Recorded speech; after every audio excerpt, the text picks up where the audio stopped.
Hello everybody, my name is Deborah Keppel and welcome to Cabana Talk. We are here at the beautiful Lowe's Lake Las Vegas Resort in fabulous Viva Las Vegas, and I have a special, very special guest with me here today.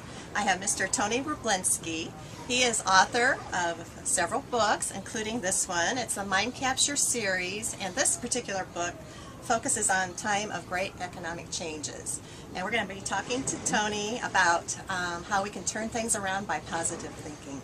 Excellent. Hello, Tony. Thank you so much for being here. It's good to be back. And I have to let everyone that's viewing know this is probably the coolest location I've ever done interviewing, because we're poolside here, and what you can't see that we can are palm trees and lakes and mountains. So thank you for having me here. Well, thank you for being here. Yeah. I really appreciate it. It's good to be back. So thank you. Thank you. So it's a very hot day here in Vegas. So again, thank you for bearing the heat with me. Yep. It's kind of in the morning, but it's still hot. Okay, so your book, Mind Capture. Tell us what mind capture is, exactly. Deb, it's a great question to start out, and regardless of wherever your audience is watching this right now, I argue that if you can't stand out and get what I call mind capture with your product, your service, your message, if you're a nonprofit leader watching this interview right now, wherever you're at, you're going to have a tough time. And the book is very positive. You've had a chance to read it, and I thank you for that. And really why I wrote it was to say, look, right now economically, we're doing this interview in later part of 2011, and the economy is still showing some signs of being ornery. And I think really a positive view is essential. A matter of fact, for everyone that's looking at this or maybe considering reading the book, you have to have your mind tuned right. And there's so much negativity. I'm honored to be here. Anytime I do an interview, I always thank the interviewer, so thank you again. Because a lot of the traditional media that sometimes they let me in to speak on is negative. And all they want to talk about is how bad the world is, we've got all these problems, and I refuse to buy into it. I'm not naive. I come from the Midwest, where I call home is Michigan. And we're taping here in Las Vegas. Las Vegas has had some challenges recently, but Michigan, we started this recession. I'm not proud of it. I love the great state of Michigan, but I don't take excuses now. Well, Detroit and all the automakers, and that's just... So I've had the unfortunate chance to see, first and foremost, what can happen when you don't have a backup plan, you're not reinventing, you're not thinking creatively, your mindset's not right, and still, as I travel this great globe, a lot of people are negative, and they're down in the dumps. And I just want to, again, with the book, say to people, look, you choose every day your attitude and your actions. And to be watching this right now, I'll let everyone know, your audience, they're progressive. They're saying, look, I don't want to buy into all this negativity. And who else is out there maybe doing things like, your show, you interview lots of great people. I know a lot of your guests. So I'm glad to be here. I'm part of the alumni now. But the books are designed to give people that opportunity to say, like, I can change things. Because I read tons of books and speak with other authors. So that's kind of the roundabout. Exactly. And, it's so hard. I mean, these economic times are just off the charts for everybody. And you read the newspaper, you watch the news, and the media is just, pounding away, just pounding you down, pounding you down, pounding you down. How can, especially business owners, try to focus on their business, try to focus on the positive part of not the economy and what's going on, but just really get down to brass tacks and figure it out? And it's a great question. A couple things come to mind is who you associate with. And that could be what you're watching, what you're doing online, who you're networking with. Are you in part of your chamber? Are you part of business groups? What are you doing out there with your customers? Are you part of associations? And get around those that are more upbeat in nature. Now, being Midwestern, I'm more practical. A lot of people say, Tony, you don't BS. I believe in the positive mindset. However, I also know what's going around, the economically some of the mindsets in different cities. So you can't ignore sort of the elephant in the room, but you can decide to zigzag around it and say, you know what, if this isn't working, what is the marketplace looking for right now? So it's constant reinvention, and a lot of what happened the last few years, I'm just going to throw it out there, people got complacent. We're here in lovely Las Vegas, the entertainment mecca of the world. It still is, if everyone in town believes it still. But as I'm on the strip and talking to hotel and professionals and people in the business community and nonprofit leaders, we mentioned this morning before we started taping, a lot of people still are like, oh, it's just the economy. We can't do that anymore. Can't do that. How long can we continue to say, it's the economy, it's the economy? At some point we have to say, we need to be rational adults. What can we do differently? What are some things that are working that we can transfer here to Las Vegas where we're taping and do things differently?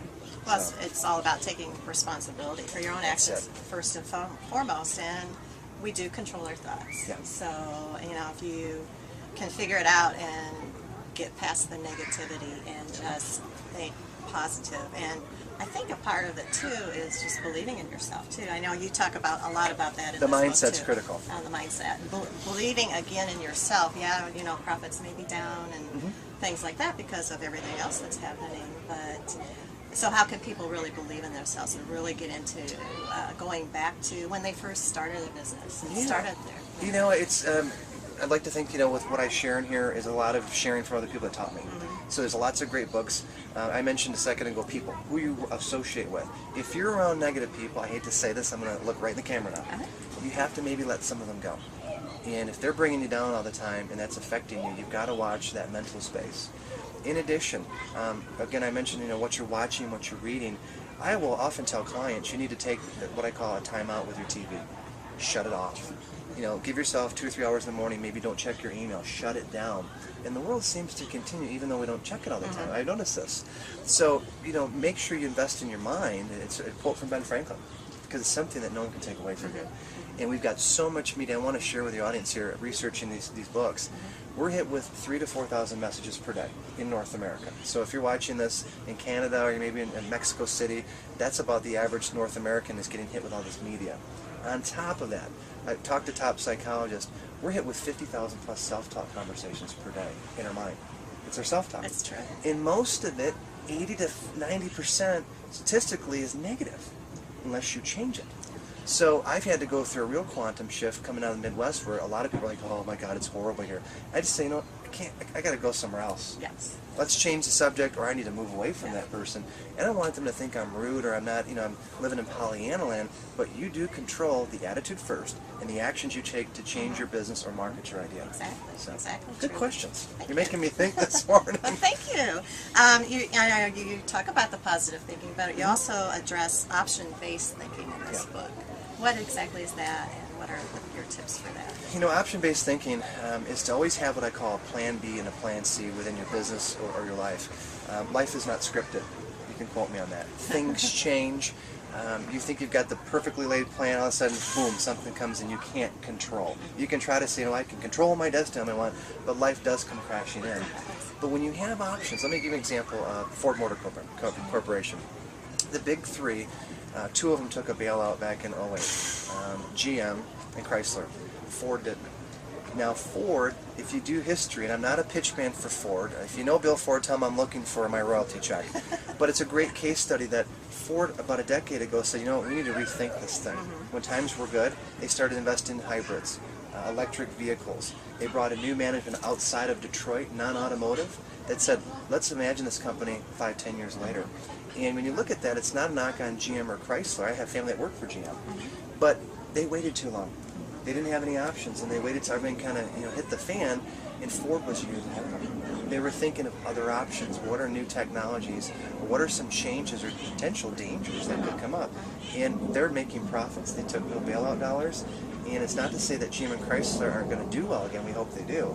But Ford had multiple options. So my advice to you, some of you say, well, I'm not Ford. Get it.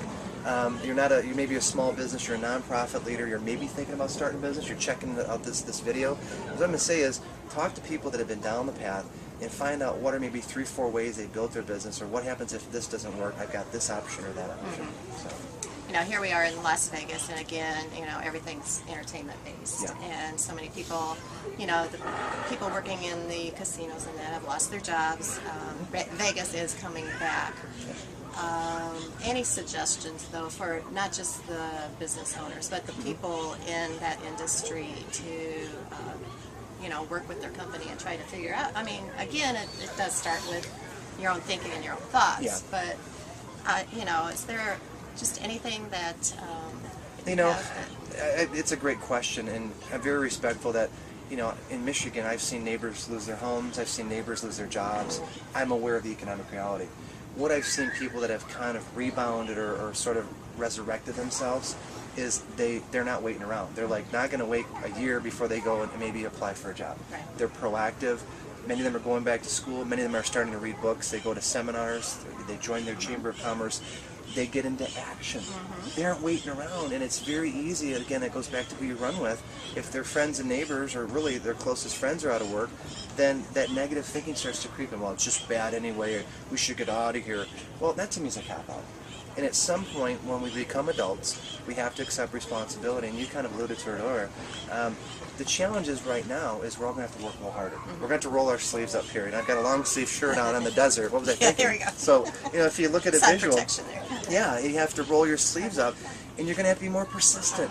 That's the word. Yeah. You're going to hear more no's. I Yeah. mean, my business has not been all peaches and cream. I know a lot of authors and speakers that have had to reset. There are big name speakers I know that have had a heck of a time because no one got out of this rodeo. Everyone's been impacted. I'll give you an example. I saw Warren Buffett and Donald Trump interview, and they were talking about a year and a half ago that this economic rodeo even impacted them. So I want you to think to yourself, if Warren Buffett, one of the arguably best investors in the world, Donald Trump, successful real estate casino owner, is kind of grumpy about things, then they've even had to reset and readjust. So the good news is simply this: it's a new day. And again, who you run with, who you study with, who you're around will shape it. In addition, I'm going to be very candid here. A lot of what my teaching is about is marketing. And I've had ministers, I've had CPAs, I've had attorneys in my audiences, and I will ask them point blank, why are you here? I'm grateful you're here, but I wouldn't traditionally think of you as a marketer. And they go, well, we need to know how to market. So I think if you really are passionate, you have the actions, the right associations, the right knowledge, the right plan, and you get out there and understand you're going to have to market, you're a huge advantage. See, sales has a negative word. And if you watch, like right now, you have the political campaigns occurring, you see people on TV, and don't be fooled, they're selling. Of course they are. And I will call them out. I will call somebody that says, I'm not one of those salespeople. And I look at them and say, really? Okay, we are today here to try to give great information to share. We're trying to sell whoever's watching right now on the fact that, hey, you can reinvent. You can decide right now what you want to do, in spite of what people tell you, because who controls your life? You do. It's up to us. Each individual. It's very liberating, but I know it's a little scary. But again, the goal is with shows like this, books, there's other great books out there, seminars, people that are supportive, is to get around people that will lift you up and not bring you down. Exactly. There it is. Exactly. So true. Well, thank you, Tony, Yeah. so much for doing this. My first again. Cabana talk. Yes. I would love to come First back of in many. January, February. You know, Well, it's not so hot. no, it's sunny and it's beautiful, and it's again, keep up the good work you're doing, Oh, Deb. thank you. It was an honor. We met a couple months ago, and I Yes. thought, we got to do this. We Yes, got to give some good information, exactly. and of course, being a Cabana Just is get it all not a out bad there. thing. How can people find you? Yeah, thank you. The best way to find me is at my main site, which is mindcapturegroup.com. Okay. So check out mindcapturegroup.com. Or if you just Google up my name or go to Facebook, Okay. we have a fan page there. And can I spell my last name out? Of course you can. It's not the most. It's not John Doe. But if you go to Facebook, look up under Tony, and the last name is Rubleski. R-U-B as in boy, L-E-S-K-I. And mention, hey, Cabana Talk, and we'll definitely friend you in right away. Perfect. So. Perfect. Thank you again. Keep up the great So work. great. Thank you. Take care, everyone. Thank Bye-bye. you so much, everybody. And until next time, bye-bye.